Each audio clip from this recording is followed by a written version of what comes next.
இன்று நடைபெற்ற பொதுத் தேர்தலில் குறிப்பாக நாடு முழுவதும் 22 மாவட்டங்கள் 160 தேர்தல் தொகுதிகள் காணப்பட்டன. அந்த வகையிலே நாடு முழுவதும் இன்றைய தினம் மாலை 4 மணி வரை 70% வீதமான வாக்குப்பதிவுகள் இடம்பெற்றதாக தேர்தல் தெரிவத்தாட்சி அதிகாரிகள் குறிப்பிட்டார்கள்.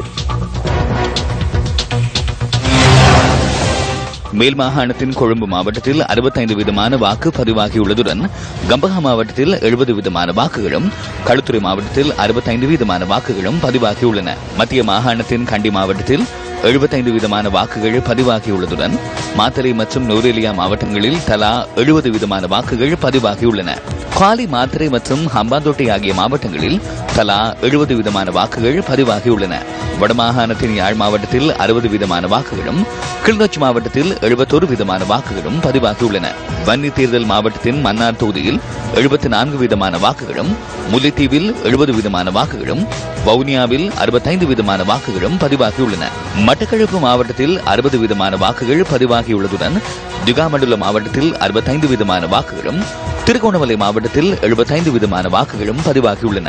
வடமேல் மாகாணத்தின் குருநாகல் மாவட்டத்தில் 68 வீதமான வாக்குகள் பதிவாகியுள்ள அதேவேளை புத்தளம் மாவட்டத்தில் 66 வீதமான வாக்குகள் பதிவு செய்யப்பட்டுள்ளன. வடமத்திய மாகாணத்தின் அனுராதபுரம் மாவட்டத்தில் 73 வீதமான வாக்குகளும், புறநறுவை மாவட்டத்தில் 75 வீதமான வாக்குகளும் பதிவாகியுள்ளன. பதுளை மாவட்டத்தில் 70 வீதமான வாக்குகளும், மொடராகல மாவட்டத்தில் 65 வீதமான வாக்குகளும் பதிவாகியுள்ளன. சப்ரகமுவ மாகாணத்தின் ரத்தினபுரி மாவட்டம் மற்றும் கேகாலை மாவட்டத்தில் தலா 75 வீதமான வாக்குகள் பதிவாகியுள்ளன.